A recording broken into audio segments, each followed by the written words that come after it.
साथियों, ये आप जो देख रहे हो ये बेंजीन और बेंजीन के व्युत्पन्न हैं। यहाँ पर बेंजीन से बने अन्य कार्बनिक यौगिक हैं जो कि कक्षा 12 और कक्षा 10 में काम आएंगे। आगे भी काम आएंगे, जो साइंस आर्ट पढ़ने वाले बच्चे हैं उनके लिए आगे काम आएंगे। लेकिन हम कक्षा 12 बोर्ड 2024 बोर्ड परीक्षा 2024 को ध्यान में रखते हुए ये चीज़ें बच्चों को समझाने के लिए थोड़ा सा प्रयत्न करेंगे कि बेंजीन द्वारा जो पदार्थ हैं, रिएक्शन तो बच्चे कर लेते हैं, लेकिन उनमें अगर बच्चों को ये पता हो कि बेंजीन कैसी है, फिनोल कैसा है, टोलिन कैसी है, तो आई थिंक वो कुछ न कुछ रिएक्शन कर सकते हैं, कंप्लीट कर सकते हैं।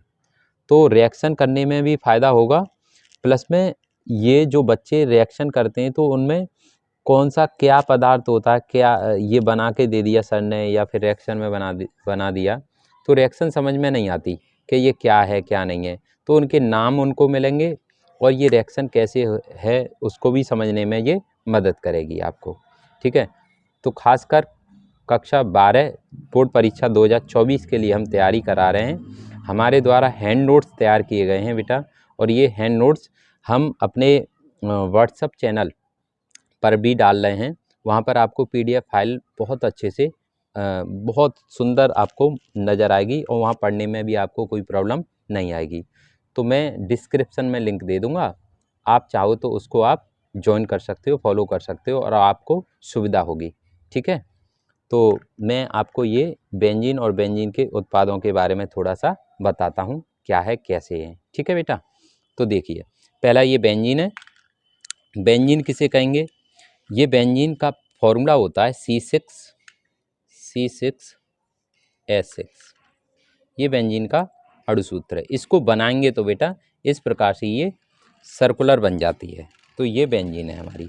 इसको दूसरी तरीक़ा से आप ऐसे भी बना सकते हो बेटा, ऐसे आप बनाएंगे और यहाँ पर आप इस प्रकार से बॉन्ड दोगे, ये भी बेंजीन है। ठीक है, ये बेंजीन है आपकी। अब इसी बेंजीन को अगर हाइड्रोजन एक रिप्लेस कर दें, यहाँ पर सब पे बेटा हाइड्रोजन लगी होती है। ये जो कॉर्नर आपको नज़र आ रहे हैं यहाँ पर सभी पर क्या है, एक एक हाइड्रोजन लगी होती है। ठीक है, तो अगर एक हाइड्रोजन को, ये वाली पोजीशन है, ये वाली जो फर्स्ट है, इसको पैरा कहेंगे, इसको भी पैरा कहते हैं। इसको पैरा पोजीशन, इसको पैरा पोजीशन, इसको आप ऑर्थो पोजीशन, इसको ऑर्थो पोजीशन, इसको मेटा पोजीशन, इसको मेटा पोजीशन। ठीक है, ये पोजीशन आपको पता चल गई। ओके, अगर यहाँ से हाइड्रोजन रिप्लेस होती है, हाइड्रोजन यहाँ से रिप्लेस होती है, हाइड्रोजन हटती है, तो कोई ना कोई ग्रुप उसको उठाएगा, क्रियात्मक समूह उठाएगा। जैसे फॉर एग्जांपल उसी से यहाँ पर अन्य उत्पाद कार्बनिक यौगिक अन्य बनते जाएंगे। जैसे यहाँ पर H लगी है और इस H को हटा दिया है OH ने, जहाँ पर आप देख रहे हो एक नया नाम बन गया OH। H यहाँ से हटी, यहाँ पर लिखते नहीं है लेकिन H बेटा, ठीक है, नीचे H लिखते नहीं है, ऐसे ही बना देते हैं, हम समझते हैं कि यहाँ पर सारी H लगी हुई हैं। ठीक है, तो जो OH है इस H को हटाकर लगा है, तो OH जब ग्रुप लग जाता है तो आपको ये मालूम होगा ये कौन सा एल्कोहल का समूह है, एल्कोहल कहते हैं।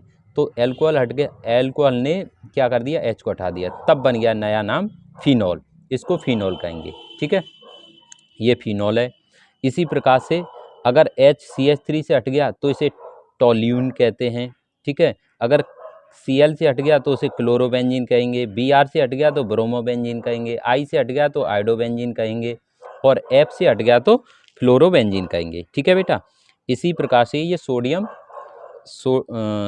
फिनो ऑक्साइड है। सोडियम फिनो ऑक्साइड मतलब सोडियम और O लगा रहता है, इसे सोडियम फिनो ऑक्साइड कहते हैं। बेंजीन पर लग जाता है, ONA लग गया तो उसे सोडियम फिनो ऑक्साइड कहेंगे। ठीक है बेटा, नेक्स्ट है आपका सोडियम सैलिसिलेट। सैलिसिलेट यानी OH समूह होगा और इसमें सोडियम सैलिसिलेट, यानी ये क्या है, एस्टर फॉर्म में। क्या है ये, एस्टर। एस्टर का फॉर्मूला होता है COONA। ठीक है, COO लग जाए और उसके पीछे कोई चीज़ चल लग जाए, H ना लगे, बस H लग जाएगी तो उसे कार्बोक्सिलिक समूह कहेंगे। और अगर COO लगा है उसके पीछे H के अलावा कोई चीज़ लग रही है तो उसे हम क्या कहेंगे, एस्टर फॉर्मूला। ठीक है, तो एस्टर और OH दोनों समूह के होते हैं, इसको हम सोडियम सैलिसिलेट कहते हैं, जो कि पैरा पोजीशन पर OH होता है और जबकि ऑर्थो पोजीशन पर COONA होता है। ठीक है बेटा। नेक्स्ट सैलिसिलिक अम्ल, आपको समझ में तो आ रहा है ना समझ में आए तो आप कमेंट करें, जिससे हम मैं दोबारा से आपको अच्छे से समझा सकूं। सैलिसिलिक अम्ल जैसे देखो OH लग गया तो OH और COOH लग गया तो इसे सैलिसिलिक अम्ल कहेंगे। पोजीशन आपको पता है, ये मैंने पोजीशन आपको समझा दी है। इसको कहेंगे हम ऑर्थो, इसको कहेंगे हम इसको कहेंगे पैरा और इसको कहेंगे ऑर्थो पोजीशन।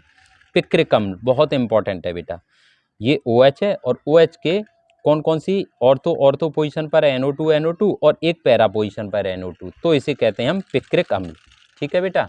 नेक्स्ट आगे देखें, यहाँ पर बेंजोइक अम्ल है, यहाँ पर COOH ऊपर पैरा पोजीशन पर COOH बेंजीन पर लग जाएगा, उसे हम क्या कहेंगे, बेंजोइक अम्ल कहेंगे।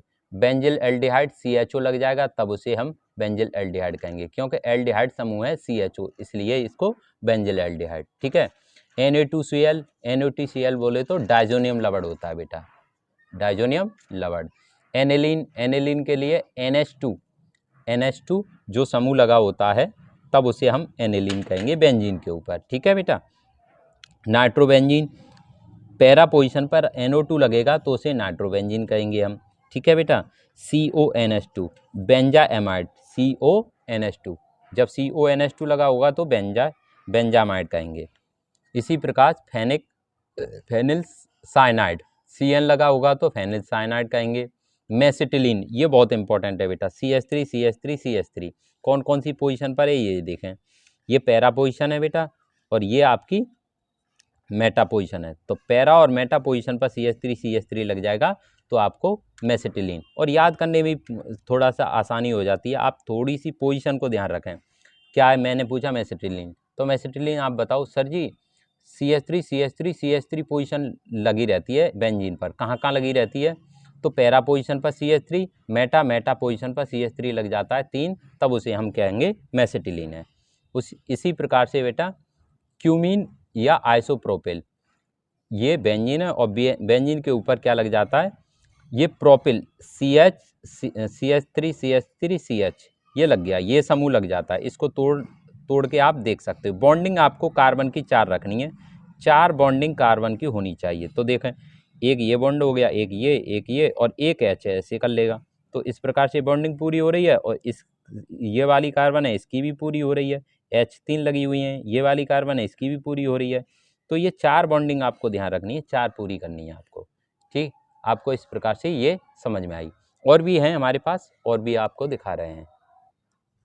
उसी प्रकार से आप आगे देखें 18वां बेंजीन सल्फोनिक अम्ल SO3H लगा होगा, SO3H लग जाए तो उसे हम सल्फोनिक अम्ल कहते हैं, बेंजीन सल्फोनिक अम्ल। ठीक है। नेक्स्ट है थैलिक एनहाइड्राइड, ये आपका देखो यहाँ पर 2 एस्टर ग्रुप हैं, ये एस्टर ग्रुप है, एक्चुअल में ये थोड़ा सा ऐसे बॉन्ड के रूप में लिखा है, नहीं तो एस्टर ग्रुप लगा हुआ है। मैं यहाँ पर थोड़ा सा यहाँ पर बना के दिखा रहा हूँ। ये बेंजीन है आपकी, ये बेंजीन हो गई, इस पर हमने COO बना दिया और इस वाले पे भी COO बना दिया, ये COO। तो इसी प्रकार से बना हुआ है ना, देखो CO ऊपर लगा दिया बॉन्ड करके और एक ये कर दिया, इस प्रकार से ये बना होता है, तब इसे हम थैलिक एनहाइड्राइड कहते हैं। नेक्स्ट है बेटा फिनोलेप्थेनिन। ठीक है, इसमें भी हम ऐसे ही लगाएंगे, ये हमारी बेंजीन है, ये बेंजीन है, ये भी बेंजीन है, लेकिन यहाँ पर OH लग गया तो इसको हम फिनोल कहेंगे। ठीक, ये C है और ये C है, तो यहाँ पर हमने एक तो एस्टर ग्रुप लग रहा है, एक बेंजीन है, एक कार्बन और एक कार्बन से 2 फिनोल जुड़े हुए हैं, तब इसको हम फिनोलेप्थेन कहेंगे। ठीक है। नेक्स्ट है आपका 3 नाइट्रोटोलिन, 3 मतलब तीसरी पोजीशन, नाइट्रो मतलब NO2, तो टोलिन NO2 और ये तीसरे पर जुड़ा हुआ है, इसलिए इसे 3 नाइट्रोटोलिन कहेंगे। ठीक। नेक्स्ट है 135 ट्राइब्रोमोबेंजीन, ये वाली पोजीशन 1 हो गई, ये 2 होती है, ये 3 होती है, ये 4 होती है, ये 5 होती है, ये 6। तो कौन कौन सी पोजीशन पर Br लगा है, 1 पर 1 135 135 और क्या बी आर हैं 3, तो 3 है तो ट्राई ब्रोमो बेंजीन, अगर 2 होते तो डाई, ठीक है, तो डाई बेंजीन। यहाँ पर ट्राई है तो ट्राई ब्रोमो बेंजीन, अगर यहाँ Cl होता तो ट्राई क्लोरो बेंजीन, अगर F होता ट्राई फ्लोरो बेंजीन, ठीक है। नेक्स्ट है आपका ये साइक्लोहेक्सिल अमीन, साइक्लोहेक्सिल अमीन। अब ये साइक्लो जो वर्ड है ना, साइक्लो यह इस प्रकार से आकृति जो बनी हुई है, इसका मतलब ये सर्कुलर हो गई है। देखें सारे बॉन्ड एक दूसरे से जुड़ गए हैं, सर्कुलर की फॉर्म में ऐसे बॉन्ड जुड़ रहे हैं, तो इसलिए साइक्लो वर्ड यूज करते हैं हम। जब भी बॉन्डिंग आपस में जुड़ जाती है, कार्बन कार्बन की बॉन्डिंग एक दूसरे से जुड़ जाए, तब उसे साइक्लिक बोलेंगे। और हेक्सिल इसलिए क्योंकि ये जो कॉर्नर है ना, ये कॉर्नर एक्चुअल में कार्बन है बेटा, क्या है कार्बन। तो 1 carbon 2 carbon 3 carbon 4 carbon 5 carbon 6 carbon, तो हेक्सिल और एमीन किसके लिए, NH2, तो NH2 ग्रुप लगा होगा तो उसे हम अमीन कहेंगे। अगर यहाँ पर बीच में ऐसे गोल बना दें तब इसे बेंजीन कहेंगे, अगर गोल नहीं बनाएं तो आपको ऐसे बनाना पड़ेगा बेंजीन के लिए, इस प्रकार से बनाना पड़ेगा बेंजीन के लिए, ठीक है। ये बेंजीन हो गई। और अगर ये नहीं तुमने बॉन्ड बनाए तब ये बन जाएगी हमारी साइक्लो, ठीक है। तो आपको ये सारी चीज़ें समझ में आई होंगी। आशा करते हैं बेटा आपको ये चीज़ समझ में आ रही होगी। और हाँ, आप हमारी वीडियो को लाइक शेयर और चैनल को ज़रूर सब्सक्राइब करें, क्योंकि 2024 के लिए हम वीडियो इसी प्रकार से डालेंगे, क्योंकि हम चाहते हैं कि आप बहुत अच्छे मार्क्स लेकर आएँ, खासकर 12th वाले छात्र छात्राएँ बहुत अच्छे मार्क्स लेकर आएँ, केमिस्ट्री फिजिक्स बायोलॉजी जो भी है सब्जेक्ट, उनमें बहुत अच्छे मार्क्स लेकर आएँ, ठीक है। तो आपको वीडियो अच्छी लगी होगी और आप ये भी जाने होंगे बेंजीन और साइक्लो में क्या अंतर है। तो बेंजीन से बनने वाले अन्य उत्पाद भी आपने पढ़े, आपने देखे। तो आशा करते हैं आपको वीडियो अच्छी लगी होगी। फिर भी अगर आपको कहीं कमी लगती है तो आप कमेंट करके बताएं। और वीडियो देखने के लिए आपका धन्यवाद। और नई वीडियो हम लेकर आएंगे, ठीक है। अगर आपको नोट्स चाहिए, ये PDF चाहिए, तो मैं डिस्क्रिप्शन में अपने व्हाट्सअप चैनल का लिंक सेंड करूँगा, तो उसमें आप जाकर फॉलो करें। फॉलो करने के बाद आपको PDF सारी मिल जाएंगी, ठीक है। तब तक के लिए जय हिंद, जय भारत।